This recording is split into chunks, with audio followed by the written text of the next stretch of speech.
Regiones que esperan la paz de la mano del presidente Petro y sus propuestas y por supuesto la reacción de muchos sectores a la decisión presidencial de responder al Clan del Golfo y a otras organizaciones si es que no se sintonizan con ese pedido de paz, con esas ofertas de paz, con la acción de la fuerza pública.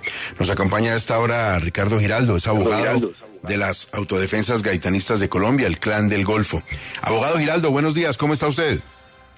Buenos días, Gustavo, ¿cómo estás? ¿Cómo reciben sus representados el anuncio del gobierno? Gustavo, lo recibimos, pues yo lo vi en Twitter como se acostumbró el gobierno nacional a emitir noticias tan importantes por Twitter, y pues fue una sorpresa y obviamente con tristeza para mí como abogado. Es muy triste y frustrante la decisión que tomó el gobierno nacional, pero él es el gobierno, él es el que resuelve y el que decide. Bueno, pero más tristeza la de los colombianos viendo que frente a unas propuestas muy generosas del gobierno, la respuesta del Clan del Golfo es generar violencia y caos en amplios sectores del país. Gustavo, es cierto que la comunidad es la que sufre a fin y al cabo con el conflicto, y eso es lo que siempre se ha querido evitar con este llamado de paz total que se le respondió al gobierno por parte de las AGC.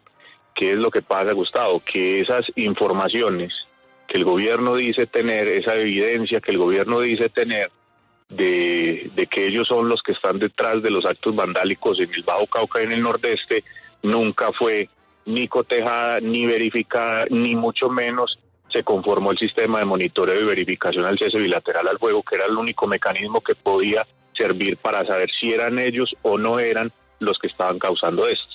Porque recuerden ustedes que ellos, cuento yo alrededor de 4 comunicados donde manifestaban de manera categórica que no tenían nada que ver con esos actos vandálicos, que eran otros actores del conflicto los que los causaban, para crear la desazón y la duda sobre ellos. Entonces, a eso me refiero con la tristeza. Sí, abogado, aunque en cualquier caso no es solamente el gobierno. Indepaz también ha dicho que el Clan del Golfo no ha cumplido con el cese, pero ese tema pues ya está superado, porque lo cierto es que ahora, mientras hablamos, no hay cese. Usted la última vez que hablamos nos dijo que todo con el gobierno dependía de que alguien les dijera si finalmente ustedes van a tener, bueno, el grupo que usted representa, quiero decir, algún tipo de reconocimiento político por parte del gobierno, que les reconozcan un control territorial, o si los van a tratar simplemente como un grupo delincuencial. Todo parece indicar, abogado, que va a ser lo segundo, que sus clientes tendrán simplemente que someterse a la justicia. Con esas reglas, ¿sus clientes le van a seguir apostando a negociar, o en ese caso no hay nada de qué hablar? A ver, son dos cosas, Gustavo.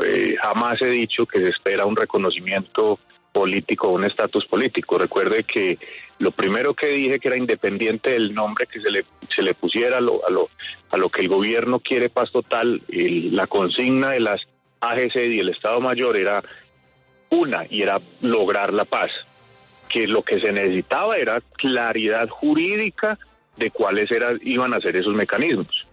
Eso fue lo que dije. Segundo, en reunión con el Alto Comisionado de Paz y algunos organismos internacionales y gobiernos extranjeros, se dejó planteado en la mesa que se iban a formar unas mesas de diálogo para buscar una salida del conflicto. Jamás se ha hablado de sometimiento de manera oficial con el gobierno, y yo sé que muchos, incluso políticos, algunas personalidades del gobierno, lo que quieren es que ellos se sometan, pero ellos no se van a someter a la justicia. Ellos quieren es dialogar, porque recuerden lo que he dicho desde la primera vez que hablamos, que ellos lo que quieren es que se solucionen los problemas que existen en los territorios donde ellos tienen alta injerencia militar, social y de control territorial. O sea, ¿qué va a pasar con esas comunidades el día que ellos o se desmovilicen o se sometan, o como lo quieran llamar? Va a seguir sufriendo la comunidad, van a seguir creciendo grupos emergentes, disidentes o células durmientes, si se quiere el nombre y me lo permite. Entonces, de sometimiento jamás se ha hablado por parte ni de las AGC, y con el Alto Comisionado de Paz, que es el mecanismo institucional de diálogo con las AGC, nunca se ha planteado la posibilidad de un sometimiento. Incluso, Gustavo, cuando hablamos con el gobierno nacional a través del comisionado de paz, ni siquiera se había radicado el proyecto de ley de que ellos llaman de sujeción a la justicia. Abogado Giraldo, uno parece sentir que las autodefensas, el Clan del Golfo estuviera dividido y no hubiera como una vocería única de lo que está pasando. ¿Usted a qué líderes del Clan del Golfo representa directamente? Yo te hago una pregunta antes de responderte eso. ¿Por qué crees esa percepción de que no existe una única vocería?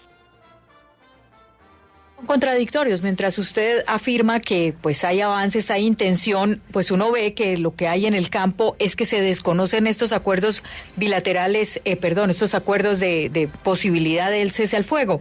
Entonces no parecería una unidad de voz en lo que está pasando en el Clan del Golfo. ¿Usted a qué líder o a qué líderes del Clan del Golfo representa? Vuelvo y le repito, no es Clan del Golfo, sino Autodefensas Gaitanistas de Colombia, y eso fue reconocido incluso por el gobierno. Que ya el presidente salga a decirle en noticias otra cosa es diferente, pero ellos lo han reconocido como AGC. De que no existe una univocidad en el tema de la paz es completamente falso. El Estado Mayor lo ha planteado de esa manera y no existe ninguna división entre el Estado Mayor con referencia al tema de la paz total. Son las 7:35 a.m. Es el abogado Ricardo Giraldo y la situación de personas al margen de la ley frente a las posibilidades que el gobierno ofrece. Muchas gracias, abogado, muy amable. A ustedes, que estén muy bien, un feliz día.